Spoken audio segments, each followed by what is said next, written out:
नमस्कार देशबंधुओं। पूर्व में मैंने रामायण को भौतिक विज्ञान के परिप्रेक्ष्य में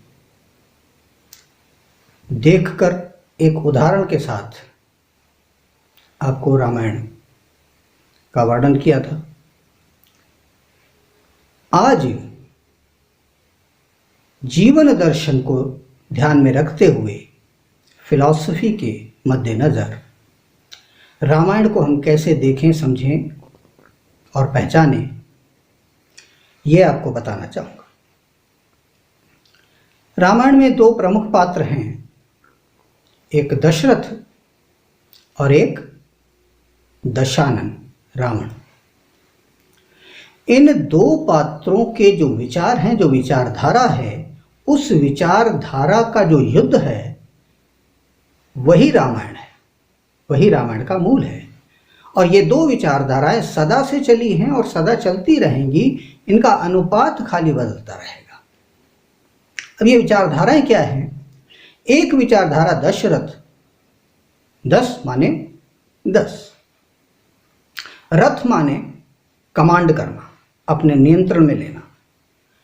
तो 10 को नियंत्रित करने वाला, अब ये 10 क्या? हमारी इंद्रियां।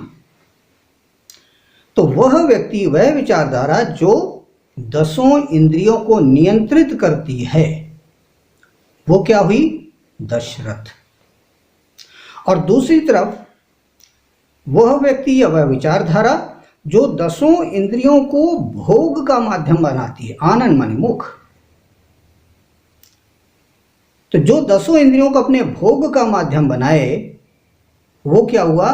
दशानन रावण। तो जब कोई व्यक्ति अपनी 10 इंद्रियों को रथ लेता है तो वो मर्यादित हो जाता है, डिसिप्लिन्ड हो जाता है। और इसलिए उसके यहां जन्म कौन लेता है? मर्यादा पुरुषोत्तम। कौन? राम, अर्थात पॉजिटिव एनर्जी। ये उसके यहां उत्पन्न होती है। और दूसरी ओर जो 10 इंद्रियों का भोग करता है, उसके यहां जन्म कौन लेता है? मेघनाद। मेघ माने बादल और नाद माने ध्वनि, आवाज, साउंड। तो बादल की तरह गर्जना करता हुआ मेघनाद अर्थात अहंकार। और ये आज भी देखिए, जो इंद्रियों को संयमित करते हैं वो पॉजिटिव होते हैं, जो इंद्रियों का भोग करते हैं वो अहंकारी होते हैं। तो यही दो विचारधाराएं पूरे युद्ध का वर्णन करती हैं। अब इनके सहयोगियों को भी ध्यान दें। इनके सहयोगी कौन? 10 इंद्रियों को वश में करने के लिए हमें 3 सहयोगी चाहिए। और सहयोगी कौन? इसको महर्षि वाल्मीकि ने पत्नी के रूप में प्रस्तुत किया है। क्यों? क्योंकि पत्नी से बड़ा सहयोगी इस भौतिक जगत में दूसरा नहीं हो सकता। मां भी नहीं, बहन भी नहीं। क्योंकि तमाम भावनाओं के साथ एक क्रिया, एक भावना ऐसी होती है जो सिर्फ पत्नी करती है। वहां पर भी वो सहयोग दे सकती है, बाकी कोई नहीं दे सकता। बाकी के काम काफी हद तक पत्नी भी कर सकती है, वो भावनाएं वो प्रदर्शित कर सकती है। तो पत्नी सबसे बड़ी सहयोगी मानी गई है। संपूर्णता से देखेंगे तो, संकीर्णता से देखेंगे तो कुछ लोग आपत्ति दर्ज करा सकते हैं।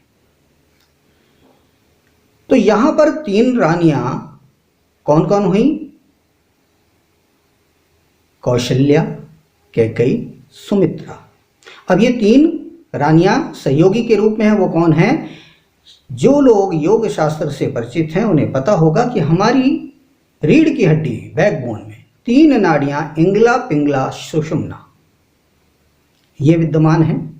और इन्हीं के माध्यम से इनका महत्वपूर्ण रोल होता है जब हम 10 इंद्रियों को नियंत्रित करने का प्रयास करते हैं। जब सूक्ष्म में मूलाधार से और मस्तिष्क तक, सहस्त्र चक्र तक हम प्राणवायु को ले जाने का, ऊर्जा को ले जाने का प्रयास करते हैं, तो इनकी मदद हमें लेनी होती है। यही तीन पत्नी के रूप में राजा दशरथ की वर्णित की गई हैं।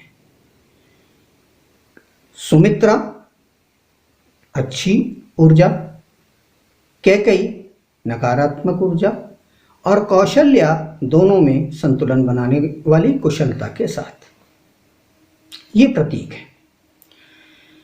और जबकि उधर दशानन की बहुत सारी सहयोगी हैं, बहुत सारी रानियां हैं उसमें महल में जो उसकी सहयोगी हैं, भोग के तमाम माध्यम हैं, लेकिन उनमें पट रानी सबसे बड़ी रानी जो सर्वोपरि है वो कौन है? तो भोग में सर्वोपरि, इस पे गौर करें, सबसे सर्वोपरि क्या है? जो सबसे सर्वोपरि है उस पटरानी का नाम क्या है? मंदोदरी।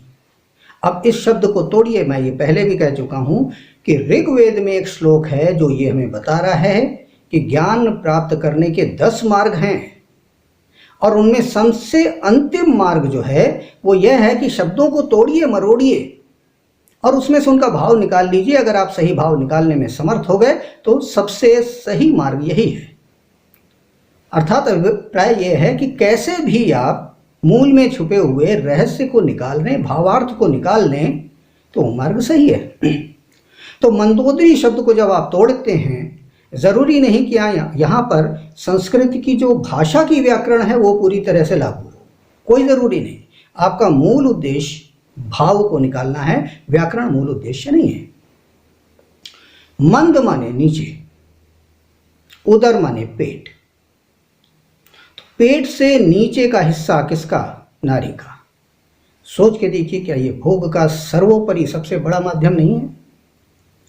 इसलिए यही रावण की पट रानी है, सबसे बड़ी रानी।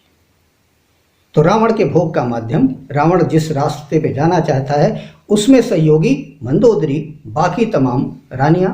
और इधर दशरथ जबकि रथने चाहते हैं, कमांड करना चाहते हैं इंद्रियों को, तो उनकी 3 रानियां सुमित्रा, कौशल्या, कैकेयी।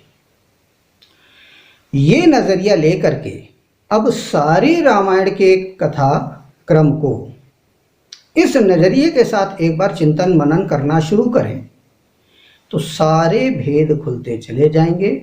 शब्दों के अर्थों के पीछे जो भावार्थ है, जो मर्म है, उसे हर नागरिक आज आसानी से, सहजता से समझ सकेगा। क्योंकि आज हमारा बौद्धिक स्तर पहले की तुलना में सामान्य नागरिक का बहुत अच्छा है। तो ये एक नजरिया है। इसी तरह से सारे पात्रों को आप विचार करें, विमर्श करें, चिंतन करें, मनन करें, और तब अगर रामायण को समझ करके अपनाएंगे तो रामायण से आप फिलॉसफी भी सीख पाएंगे। धन्यवाद।